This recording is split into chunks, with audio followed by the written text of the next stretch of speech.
રોજનો નિયમ રોહિણીજી જાય અને જે પણ મહાપુરુષો આવ્યા હોય એમને ભિક્ષા આપીને આવે.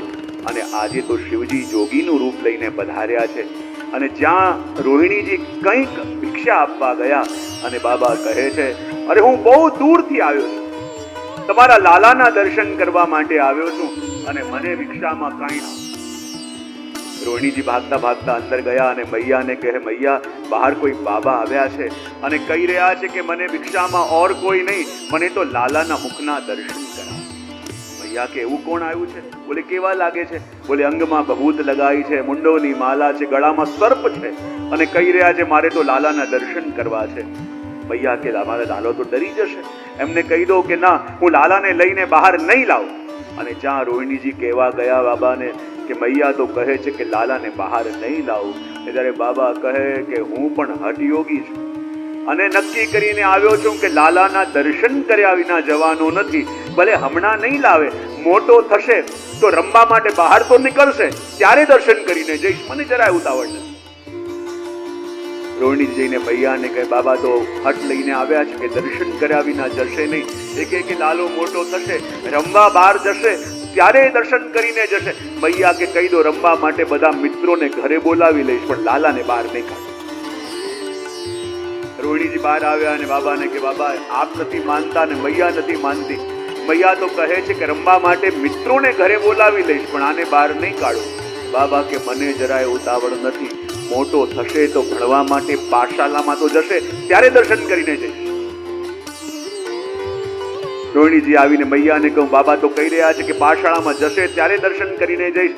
મૈયા કે એમને કહી દો કે ભણવા માટે શિક્ષકને ઘરે બોલાવી લઈશ, પણ આને પાઠશાળાએ નહીં મૂકું. પાછા આવીને રોહિણીજી કહે, અરે બાબા આપ પણ જીદ કરો છો ને મૈયા જીદ કરે છે. એ કે ભણવા માટે શિક્ષકને ઘરે બોલાવીશ, પણ આને બહાર નહીં કાઢો.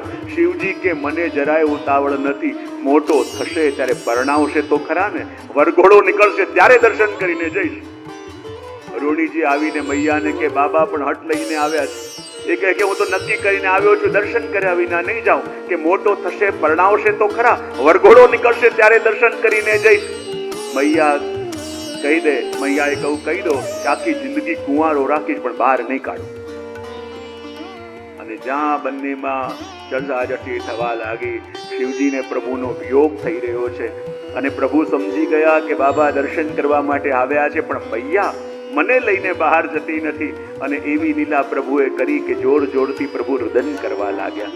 અને જ્યાં જોર જોરથી પ્રભુ રડવા લાગ્યા, મૈયા ચૂપ કરવાનો પ્રયત્ન કરે છે પણ ચૂપ થતા નથી. લાગ્યું કે આવું અચાનક શું થયું કે આટલી જોર જોરથી રડે છે. રોહિણીજીએ કહ્યું, કેટલા લોકો પ્રભુના દર્શન માટે આવે છે, મને તેવું લાગે છે કે કોઈની મીઠી નજર લાગી ગઈ. એવું કરી આમની નજર ઉતરાવી લેવી જોઈએ. બોલે કોની પાસે ઉતરાઈએ? ત્યારે રોહિણીજી કે બહાર બાબા આવ્યા છે, લાગે છે તો બહુ પહોંચેલા, કહેતા હો તો એમની પાસે નજર ઉતરાવી લઈએ. મૈયા કે ખરેખર?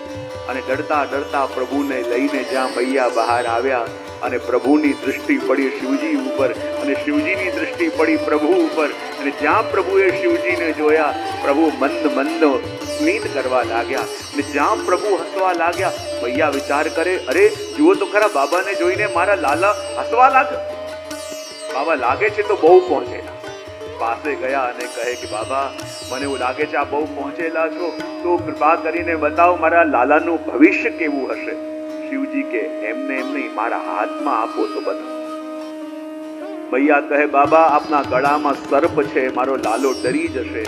શિવજી કહે મૈયા તમને શું બતાવો, મારા તો ગળામાં સર્પ છે, પણ તમારો લાલો તો શેષ સૈયામાં સુવા વાળો છે.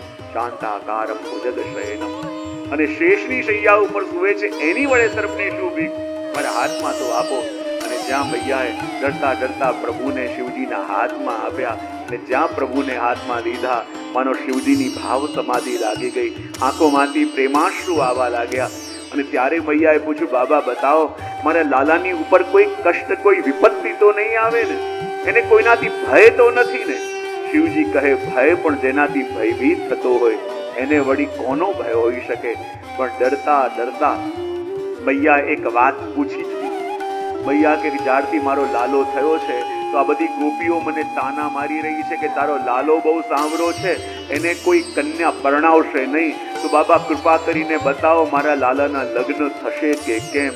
અને શિવજી મૌન થઈ ગયા કે જો આ સાસુમાને ખબર પડશે 1 નહીં 16,000 આવવાની છે, શું દશા થશે. આજના જમાનામાં એક સચવાતી નથી, 16,000 ની ખબર પડશે શું. પણ જો જોતાની અંદર સમય વ્યતીત થવા લાગ્યો અને જ્યાં કંસને ખબર પડી કે મને મારવા વાળો દેવકીનો 8મો વાર વ્રજમાં પ્રાગટ્ય લઈ ચૂક્યો છે, ને ત્યારે કંસે પૂતનાને પોતાની પાસે બોલાવી અને કહ્યું કે જાઓ વ્રજમાં અને જેટલા પણ 6 મહિના સુધીના બાળકો છે એ બધાને મારી નાખો. મને મારવા વાળો કાળ ક્યાં છે એ મને ખબર નથી, પણ હશે તો આ વયની અંદર જ. માટે 6 મહિના સુધીના જેટલા બાળક હોય એ બધાને મારી નાખો. અને પૂતનાને જ્યારે કંસ મોકલે છે તો આ પૂતના કોણ છે? તો શ્રી મહાપ્રભુજી કહે પૂતના તો અવિદ્યા નષ્ટા ગંધ માત્ર વશેષિતા. આ પૂતના શું છે? પૂત એટલે પવિત્ર, અને પવિત્ર કોને કહેવાય? ભગવાન કહે ને નહીં જ્ઞાનેન સદૃશમ પવિત્રમિહ વિદ્યતે. જ્ઞાનથી પવિત્ર બીજું કાંઈ નથી. અને પૂતના એટલે જે પવિત્ર નથી, એટલે અજ્ઞાન, એટલે અવિદ્યા. અને અવિદ્યારૂપી પૂતનાના 5 પર્વ: દેહ અધ્યાસ, પ્રાણાધ્યાસ, ઇન્દ્રિયાધ્યાસ, અંતઃકરણાધ્યાસ અને સ્વરૂપ વિસ્મૃતિ. આ 5 અધ્યાસ વાળી પૂતના આજે ગોકુલમાં આવવા માંગે છે. અને ગોકુલ એટલે શું? જ્યાં ભગવાન પ્રગટ્યા છે. અને ગોકુલ કોને કહેવાય? ગો એટલે ઇન્દ્રિયો, અને ઇન્દ્રિયોનો સમૂહ. ગોકુલ એટલે આપણું હૃદય. ગોકુલ એટલે શું? ભાવથી બોલો તો ખરા. અને ભગવાન ક્યાં પ્રગટ્યા છે? ગોકુલમાં. અને ગોકુલ એટલે શું? આપણું હૃદય. અને પૂતના ક્યાં આવવા માંગે છે? ગોકુલમાં. બોલે કેમ? જ્યારે જ્યારે પણ આપણા હૃદયની અંદર પ્રભુ પ્રગટે ત્યારે અવિદ્યા રૂપી પૂતના આવીને આપણા હૃદયમાં પ્રગટેલા પ્રભુને આપણાથી દૂર કરી દે. પૂતના એટલે શું? પૂતનો એક અર્થ થાય બાળકો, અને બાળકોને ઉપાડીને લઈ જાય એ પૂતના. અને પૂતનો એક અર્થ થાય સારા વિચારો, મનમાં આવેલા શુભ વિચારને જે ખેંચીને લઈ જાય એનું નામ પૂતના. વ્રજમાં તો એક વાર આવેલી આપણને તો રોજ મળે ને. ઠાકોરજીની સેવા કરતા હોય ને ફોનની ઘંટી વાગે, સમજી લેવાનું પૂતના. ખાલી સમજવાનું પણ કહેવાનું. બહુ એટલા સમજદાર છે. ત્યાં તો એક વાર આવી હતી, આપણને જીવનમાં રોજ મળે.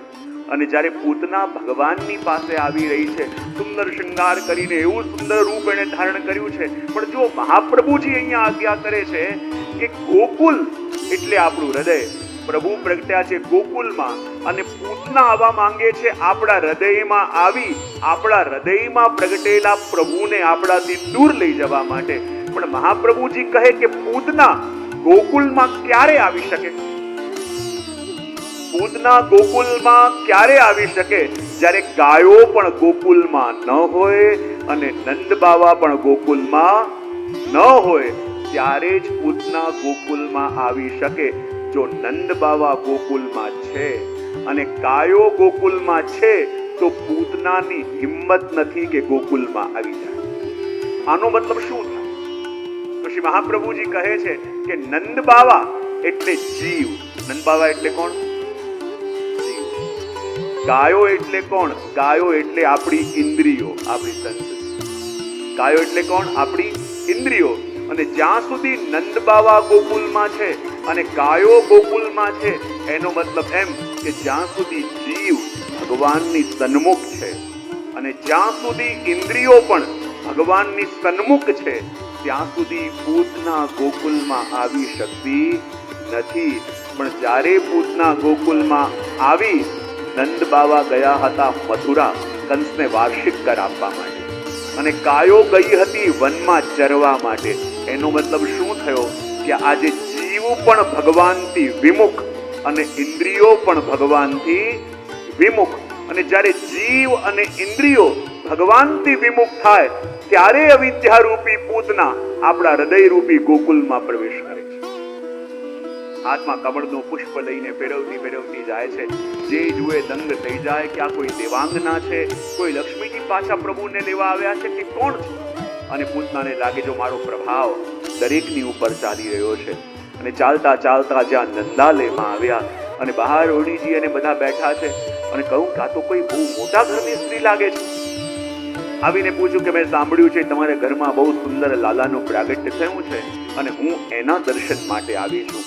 અને મૈયા પણ ગજગજ ભૂલાઈ ગઈ. અરે આટલા મોટા ઘરની બહુ છે એ લાલાના દર્શન કરવા આવી છે. બોલે તમે બેસો, તમારા માટે કંઈક લઈને આવીએ.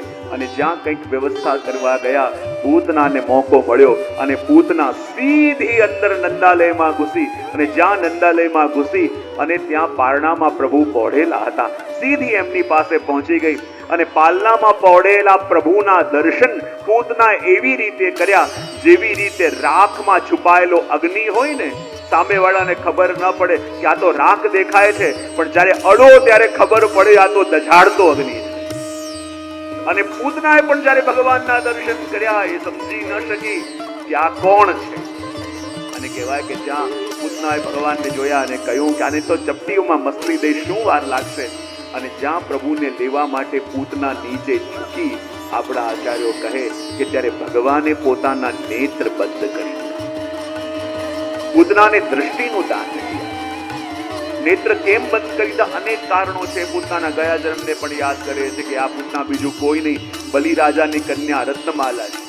કે જ્યારે ભગવાન બલિરાજાના યજ્ઞમાં આવ્યા તો બાલ સ્વરૂપને જોઈને એમ લાગ્યું કે આ કેટલું સુંદર બાળક છે, જે માનું સન્માન કરતું હશે ને કેવું સુખ મળતું હશે. પણ જ્યાં વિરાટ સ્વરૂપ ધર્યું, રત્નાવલીને લાગ્યું કે આને તો મારી દેવું. બે ભાવ આવ્યા, વાત્સલ્ય અને મારવાનું. ભગવાન કે આગલા જન્મમાં પૂતના બનીને આવજે, તારા બંને કાર્ય પૂરા થઈ જશે. અને કહેવાય કે જ્યારે ભગવાનને લેવા માટે નીચે ઝૂકી, ભગવાને પોતાના નેત્ર બંધ કેમ કરી દીધા? કારણ કે પૂતના રાક્ષસી છે, ભગવાનને મારવા આવી છે. પણ જ્યાં પ્રભુના દર્શન કર્યા તો આ ક્રૂર રાક્ષસીના હૃદયમાં પણ વાત્સલ્ય ભાવ જાગવા લાગ્યો. જ્યાં પ્રભુના દર્શન કર્યા, દર્શન કરવા માત્રથી એના હૃદયમાં વાત્સલ્ય ભાવ જાગવા લાગ્યો. અને ભગવાન વિચાર કરે કે મને જોઈને વાત્સલ્ય ભાવ જાગી રહ્યો છે અને જો મારી દ્રષ્ટિ એના ઉપર પડી તો હૃદયમાં જાગેલો ભાવ પુષ્ટ થઈ જશે. અને ભાવ પુષ્ટ થયો તો મને મારી નહીં શકે, અને મને મારી નહીં શકે તો જે લીલા મારે કરવી છે થશે નહીં. માટે પ્રભુએ નેત્ર બંધ કરી દીધા.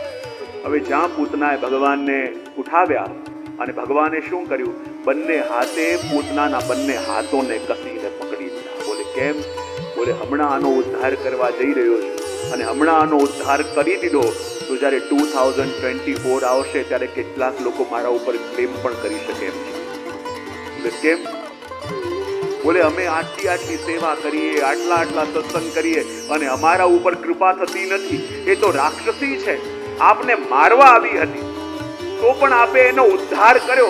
એવું એને શું કર્યું? અમને બતાવો. એવું એને શું કર્યું કે જેના આધારે આપે એનો ઉદ્ધાર કર્યો? ભગવાન કે આ ક્વેશ્ચન મારી સામે આવશે તો હું આન્સર શું આપીશ? તો ભગવાને પહેલેથી એની તૈયારી કરી દીધી. અને પ્રભુએ શું કર્યું? બે હાથે કસીને પૂતનાને પકડી. અને મહાપ્રભુજી કહે કોઈ પણ જીવ ગમે તેટલા સાધનો કરી લે, પણ જ્યારે ભગવાન કોઈ જીવને પોતાના